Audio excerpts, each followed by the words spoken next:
이제는 미국 정부에서도 이거는 막을 수 없는 대세다라고 인정을 한 거죠. 당연히 저는 오른다고 보고요. 가상화폐 시장에 들어올 자금은 굉장히 많다라고 생각을 하고 있습니다. 한 10년 후라고 한다 그러면요. 지금 한 10배 이상 될 거로 보는 분들이 상당히 많고 코인의 미래는 상당히 밝고 앞으로 굉장히 많이 올라갈 거다.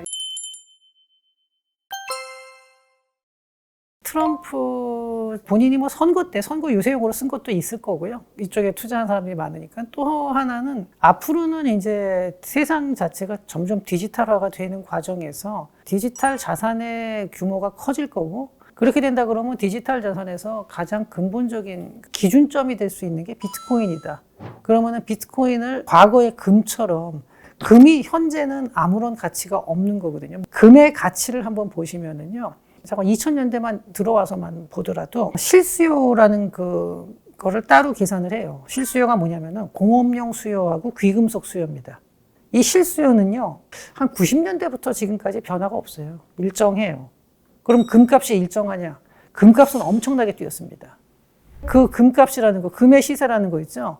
사람들이 그 금의 가치가 뭐냐 그럴 때 그거는 정말로 저장 가치밖에 없는 거예요. 실제로 실수요는 그렇게 변하지 않았어요. 은은 조금씩 왔다 갔다 해요, 그게. 근데 은도 이제 뭐 오르긴 했지만 금이 훨씬 많이 올랐거든요. 이건 뭐냐면 금의 저장 가치가 올라간 거지 금의 실제 수요가 그렇게 올라간 건 아니거든요. 근데 세상이 디지털화되고 다양한 그 디지털 자산들이 생겨난다 그러면은 그 디지털 세상 속에서 금과 같은 역할을 할 수 있는 거는 비트코인이라는 거죠. 그러니까 디지털 금이라는 말이 괜히 나온 게 아니에요. 비트코인은 내재적인 가치가 없고 그냥 허상일 뿐이다 이렇게 말하는 분들도 있는데, 그런 분들한테 저는 항상 묻고 싶은 게, 당신이 쓰고 있는 달러에는 무슨 내재적 가치가 있습니까? 그리고 금이라는 거는 실제 가치가 있다고 그러는데 정말로 그 현재 지금 그 값을 주고 사는 게 그게 정말로 금의 실질 가치에 대해서 돈을 지불하는 건지 한번 그것도 묻고 싶고요. 원래 돈이라는 건 내재적 가치가 없는 겁니다. 예전에 이제 금으로 태환해준 금본위제 시절에는 그게 이제 금을 교환할 수 있는 증서와 같은 역할을 하기도 했죠. 하지만 지금은 원래 이 법정화폐라는 게 그 전혀 값어치가 내재적 가치는 없는 거거든요. 그리고 신용카드로다가 계산을 하는데 아마 한 200년 전 사람한테 가서 야, 이 플라스틱 카드 한 장 들고 가가지고 카드 딱 내면은 역으로 뭐 쌀도 주고 커피도 주고 밥도 준다 그러면 사람들이 그 무슨 말도 안 되는 소리를 하자 그랬을 거예요. 이제 이런 것들이 지금 일어나고 있는데 앞으로 디지털화가 되고 디지털 자산의 범위가 자꾸 확장이 되고 있거든요. 그리고 실물 자산의 디지털화도 일어나고 있고, 그런 데서 가장 기본적인 값어치를 할 수 있는 거는 비트코인이고, 그래서 트럼프가 정말로 이런 식의 사고를 가지고 앞으로 비트코인이 계속 올라갈 거고 정말로 금과 같은 중요한 역할을 할 거다라고 생각을 해서 전략자산으로 하겠다고 한 건지 뭐 아닌지까지는 모르겠는데, 근데 그랬을 가능성도 있습니다. 왜냐하면 트럼프 주변에 있는 사람들이 대부분 친가상화폐 인사들이고, 이번에 트럼프 내각 구성을 봤더니 상당히 많은 요직의 친가상화폐 인사들이 이제 들어왔어요. 그런 걸로 봤을 때 트럼프도 이 비트코인에 대한 인식 자체가 일기 때는 뭐 비트코인을 굉장히 부정적으로 얘기를 했었지만 지금은 상당히 바뀐 게 아닌가 하는 생각이 들고요. 그러니까 첫 번째가 그러니까 선거용이었다. 그다음 두 번째가 어떤 비트코인의 근본 가치에 대한 생각이 바뀌었다. 그리고 세 번째는 뭐냐면은 미국에 남는 에너지를 어떻게 활용하느냐 하는 거예요. 셰일가스 같은 경우는 처음에 거기서 셰일 오일을 퍼내거나 하는 과정에서 가스가 많이 나오면 그 가스를 태워버려요. 그 활용이 쉽지가 않거든요. 근데 그 태우는 거를 갖다가 에너지로 바꿔서 그걸로다가 이제 비트코인을 채굴하는 데 쓴다든지, 그 다음에 태양광이나 풍력 발전 같은 경우에 이게 발전량에 비해서 활용하는 거는 많이 떨어지거든요. 왜냐하면은 에너지라는 게 저장이 굉장히 어려워요. 지금 뭐 에너지 저장 장치가 생기고 그 ESS 그래서 에너지를 저장하기도 하는데 그 효율이 굉장히 떨어지죠. 그러면은 거기에 태양광 업체들 같은 경우는 발전을 해놓고 에너지를 상당 부분 버리거든요. 버리지 말고 그때 비트코인은 우리가 에너지라는 거는 사람들이 밤에 보면 잠잘 때는 안 쓰는 거고 활동할 때 많이 쓰게 되고 피크타임이라는 게 있는데, 피크타임에서는 그런 재생에너지에서 나오는 에너지들이 상당 부분 버려지는데 그거를 이용해서 비트코인을 채굴을 하는 거. 그러니까 말하자면 미국의 에너지 활용의 효율성을 높이는데 그냥 버리는 게 아니라 비트코인 채굴을 하겠다라는 약간 이런 생각도 있는 것 같아요. 그래서 뭐 이런 여러 가지가 다 합쳐진 게 아닌가 싶습니다. 그러니까 실물은 화폐를 가지고서 저장 가치를 얘기하는데 실제 내재적 가치가 있냐라고 물어보는 거는 큰 의미가 없다고 봐요. 금이 사람들이 자꾸 금하고 비교하면서 금은 실물 아니냐 그러는데 금의 가치가 실물의 가치인지를 한번 생각해 봐야 돼요. 금값 올라간 게 금의 정말 실질 수요만큼 올라간 건지, 그러면은 사회적으로 한번 믿음이 생기면은 그게 내재적 가치가 됩니다. 그래서 비트코인이 저도 처음 나왔을 때는 저러다가 사라지지 않을까라는 생각을 많이 했어요. 2010년대 한 중반까지만 해도. 근데 어느 순간에 사람들한테 신뢰를 얻기 시작하고, 이게 이 화폐의 역사에서 보면은 우리가 지폐, 이 화폐, 법정 화폐는 국가가 보증하니까 안전한 거 아니냐. 근데 법정 화폐가 정말 아무런 가치 없이 사라진 사례도 굉장히 많습니다. 독일의 그 마르크와도 그랬었죠. 1차 대전 직후에. 그 다음에 현대에 들어와서도 뭐 볼리비아, 뭐 짐바브웨 이런 데 지폐들은 싹 다 그런 식으로 국가에서 보증해 준다는 게 의미가 없죠. 근데 이러면 또 이렇게 물어보실 거예요. 아니, 그건 그런 나라들이고 그런 특수한 상황이고 미국 달러가 그럴 리가 있겠냐. 물론 미국 달러가 그럴 리는 없죠. 하지만 2008년도에 금융위기 때 보면요, 그 전부터도 뭐 이렇게 탈중앙화된 화폐에 대한 얘기가 있었는데, 인플레이션으로부터 중립적인 화폐 이런 얘기들을 많이 했었는데, 몇몇 금융회사들이 망하고, 그러니까 몇몇이 아니라 굉장히 규모가 크긴 했죠. 그러면서 미국에서 양적 완화를 통해서 엄청나게 돈을 풀었어요. 그러면은요, 내 돈이 없어지진 않지만 조금씩 녹는 거예요. 코로나 때도 그랬죠.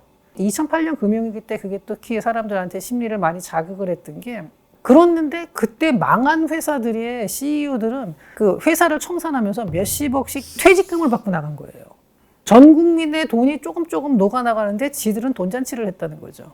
이러니까 이게 중앙은행 그리고 정부에서 발행하는 지폐에 대한 믿음이 굉장히 분노로 바뀐 거예요, 그때. 전 국민이 다 그런 건 아니지만 그런 사람들이 많이 생겼고, 그런 사람들이 또 이제 비트코인 만드는데 많이 참여를 했죠. 그래서 딱 개수를 정해놓고 정말로 이제 아무도 건드리지 못하고 가치를 건드릴 수 없는 시스템을 구축해 놓자는 거죠. 보증을 정부가 해준다, 달러는. 그러면은 우리는 정부를 못 믿겠다. 정부에서 실제로 하는 걸 봐라. 그런 식으로 우리가 가지고 있는 돈이 인플레에서 정말 녹아나가고 있지 않냐. 정말로 2000년 초반에 1달러하고 지금의 1달러가 같은 가치냐. 물론 없어지진 않았죠. 지금도 값어치는 있죠. 그때 $10,000면 지금도 $10,000면 작은 돈 아니지만 그때 $10,000만한 가치가 있느냐 하는 거예요. 그건 아니거든요. 그러면 그럴 수 있는 화폐를 만들어 보자라고 나온 게 비트코인이에요. 그러면은 이건 누가 보장하냐? 이거는 사람이 보장하는 게 아니라 시스템이 보장하는 거죠. 2,100만 개 딱 정해져 있잖아요, 발행량이. 그런데 달러는 어떤가요? 발행 그냥 지들 멋대로 할 수 있잖아요. 마음대로 할 수 있잖아요. 마음대로라는 게 진짜로 아무렇게나 블루마블 돈 찍어내듯이 찍어낸다는 뜻은 아니고, 어쨌든 그 화폐를 발행하는 주체가 있고 그 발행량이 정말로 확 그렇게 늘어나는 사례들이 많이 있거든요. 그러니까 이게 비트코인 같은 경우는 그거를 못하게 막는다는 거예요. 근데 저는 처음에 뭐 그럴듯한 얘기지만 그게 될까 하면서 갸우뚱하고 있었는데, 2017년에 한번 크게 이제 랠리가 있었고 많이 오르고 하는 과정에서도 저는 그때 이 정도면은 사회적 신뢰를 얻었다. 사회적 신뢰가 생긴 거고 이 정도면 없어지진 않겠다라고 생각을 했는데, 그때도 제가 제일 불안했던 거는 중앙정부에서 이거를 규제하면은 그거는 얘기가 달라요. 이걸 제가 이제 확신을 하게 된 게 언제냐? ETF가 승인됐을 때예요. 이제는 미국 정부에서도 이거는 막을 수 없는 대세다라고 인정을 한 거죠. 이제는 본격적인 금융 상품이 된 거고 정부에서 허가를 한 거기 때문에, 얼마 전에도 그 유진 팔머 교수 노벨상 받은 분이 비트코인이 10년 후에 이제 0원으로 떨어질 거다. 아예 가치가 없어지는, 빵 이렇게 될 거다, 이렇게 말씀을 하셨는데 그게 신문에 아주 크게 보도가 된 적이 있어요. 저는 그걸 보고 무슨 생각을 했냐면은, 5년 전만 해도 그래요. 비트코인이 앞으로 2배 갈 거다, 어떤 경제학자가 그렇게 얘기를 하면요, 그게 신문에 나왔어요. 근데 이제는 비트코인이 사라질 거다라는 말을 하는 사람이 신문에 나오는 상황이 된 거죠. 지금 여기까지 바뀐 거죠. 그래서 저는 비트코인은 앞으로도 등락은 상당히 있을 거고, 장기적으로는 저는 비트코인의 미래는 상당히 밝고 앞으로 굉장히 많이 올라갈 거다, 이렇게 보고 있습니다. 트럼프가 전략자산으로 비축한다 그래서 뭐 그걸 가지고 금처럼 이렇게 쌓아놓고 하는 것 자체를 저는 상당히 타당한 생각이라고 봅니다. 당연히 저는 오른다고 보고요. 지금은 이제 아직 시장에 정착이 안 된 상태고 비트코인이 계속 올라가면서 아직 시장이 충분히 성숙하지 않은 상태라고 봐요. 가상화폐 시장에 들어올 자금은 굉장히 많다라고 생각을 하고 있습니다. 한 10년 후라고 한다 그러면요. 지금 한 10배 이상 될 거로 보는 분들이 상당히 많고 2, 3년 안에도 한 두세 배는 충분히 간다. 뭐 이렇게 말씀하시는 분들이 많습니다. 근데 어느 정도 갈지는 모르겠지만 저도 상당히 낙관적으로 보고 있습니다. 여러분들도 다 아시다시피 반도체, 배터리, 조선, 방산 이렇게 있고요. 그 다음에 이게 이렇게 얘기를 하면 그래요. 아, 반도체 뭐고 다 쫓기지 않았냐. TSMC한테 밀리지 않냐. 그 TSMC한테 밀리는 거는 파운드리입니다. 그 비메모리 쪽이고 물론 그쪽이 시장이 커요. 굉장히 크고 TSMC도 정말 대단한 기업인 건 맞는데 또 우리나라가 잘하는 분야도 있습니다. 지금은요. 세상이 복잡해지고 워낙 그 기술이 많아져가지고요. 어떤 한 나라가 특정 산업에서 전체를 1등하는 경우는 찾아보기 어렵습니다. 반도체라 그래도요, 메모리 있고 비메모리 있고 메모리 중에서도 낸드, D램, HBM 다 달라요. 근데 우리나라가 그래도 메모리 분야에서, 그러니까 비메모리 분야보다 시장 규모는 작지만 어쨌든 이쪽에서는 우리나라가 확실하게 현재는 격차를 가지고 있습니다. 과거에 비해서 중국이 많이 쫓아온 건 사실이지만 그래도 여전히 우리나라가 중국보다는 좀 특히 고부가 가치 HBM 쪽에서는 우리나라가 확실하게 앞서 있고요. 더군다나 지금 미국이 이제 중국을 견제하면서 시간도 중국의 추격 속도도 조금 늦춰진 상태입니다. 그다음에 배터리 같은 경우도 얘기하면 아 중국이 뭐 시장 점유율을 이미 잔뜩 높아졌고 우리나라 추월했네 이런 얘기하는 사람들도 있는데 그건 전혀 그렇지 않습니다. 그 부가가치가 굉장히 다르고요. 중국에서는 자기네 자체 시장이 워낙 크기 때문에 거기서 찍어내서 점유율은 높은 걸로 보이지만 사실 북미 시장이 진짜로 진검승부였거든요. 뭐 요즘은 중국을 발을 묶어버려가지고 진검승부까지는 아니지만 어쨌든 그쪽에서 보면은 우리나라가 굉장히 유리하고 또 가장 첨단 제품이라고 할 수 있는 거죠. 그리고 배터리가 종류가 달라요. 삼원계 스타일하고 리튬이온 스타일하고 또 많이 다른데 이제 우리나라가 쓰는 쪽이 아무래도 더 이제 부가가치가 높은 쪽이고요. 지속 시간도 더 길고 이제 이런 쪽이고 그리고 여기도 중국이 많이 견제를 당하고 있죠. 그래서 이런 부분에서 전략산업이라고 할 수 있는 부분에서 우리가 좀 앞서가고 그 다음에 조선도 전에 말씀드렸듯이 지금 중국이 시장 점유율 양적으로는 우리보다 훨씬 많습니다. 하지만 질적으로는 우리보다 조금 떨어지고 정말 이제 중국도 잘 만들어가지고 그렇게 예전처럼 큰 차이는 아니지만 그래도 여전히 우리나라보다 조금 못해요. 특히 이제 특수선박 쪽에서는 뭐 쇠빙선이라든지 뭐 이런 LNG선 이런 쪽에서는 우리나라보다 조금 못합니다. 그리고 그것보다 이번에 트럼프가 들어와서 중국 조선을 갖다가 아주 심각하게 지금 타격을 주고 있기 때문에 이런 쪽에서 보면 우리나라가 확실하게 장점이 있고요. 그리고 방산도 마찬가지인 게 이게 방산이라는 게 전에 이게 신문 같은 데도 그렇고 인터넷 블로그 같은 데 이렇게 올라오는 글을 가끔 보게 돼요. 그러니까 자주포 보면서 뭐 독일 거랑 비교하고 뭐 이렇게 하더라고요. 그러면서 성능이 뭐 독일 게 더 좋고 단지 우리나라 게 가격이 쌀 뿐이다 이런 얘기들을 하는데 성능이 아무리 좋아도 전차를 하는데 전차 몇 대가 성능이 좋다는 거는 별로 의미가 없어요. 기갑 사단을 만들어야 돼요. 기갑 사단을 만들고 거기에 들어가는 무기까지 있죠. 이 포까지 안정적으로 공급이 돼야 돼요. 포 한 방 쏘고 말 건가요? 그거 아니잖아요. 그러니까 몇백 대씩 들어가가지고 그게 거기에 안정적으로 그 포탄을 갖다 계속 안정적으로 공급해 줄 수 있는 그런 대량 생산 시설이 있느냐 할 때 독일은 그렇게까지 지금은 안 돼요. 그러니까 기술적으로 부족해서가 아니라 우리나라는 그래도 북한하고 대치하고 있기 때문에 그동안 계속 실전 무기를 만들어서 활용을 계속했단 말이에요. 그러니까 직접 전쟁은 안 하더라도 계속 실전 훈련을 했고 독일은 그렇게까지 대량 생산을 지금 못하고 있거든요. 그리고 단순히 가격 때문만이 아닙니다. 그러니까 안정적인 공급량이 나올 수 있느냐 하는 문제거든요. 그래서 우리나라 방산이 요새 뜨는 거예요.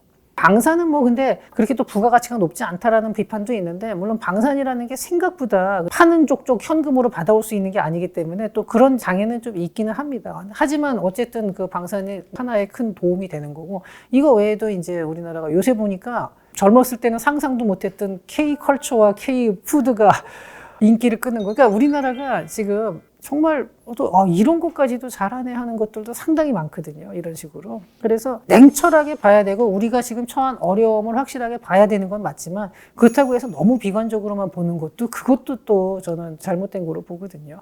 그러니까 현재 우리나라도 지금 요새 보면은 뭐 기업들이 좀 관료화돼 가고 있다든지 그리고 좀 경제의 역동성이 떨어지고 있고 또 고령화 문제도 지금 심각하고 여러 가지 어려운 점이 있습니다. 그리고 지금 상태로 가다 보면 과연 재정의 건전성을 언제까지 유지할 수 있을지 굉장히 어렵고 힘든 문제들이 많이 있긴 하지만 그렇다 하더라도 또 우리가 이제 세계적으로 경쟁력을 갖는 분야들이 예전에 한 90년대까지만 해도 인정받는 게 뭐 전자제품 정도, 가전 정도 뭐 이런 정도고 자동차는 뭐 미국에 팔려봤자 제일 싼 거 진짜 엑셀 정도 90년대에는 겨우 들어간 정도였거든요.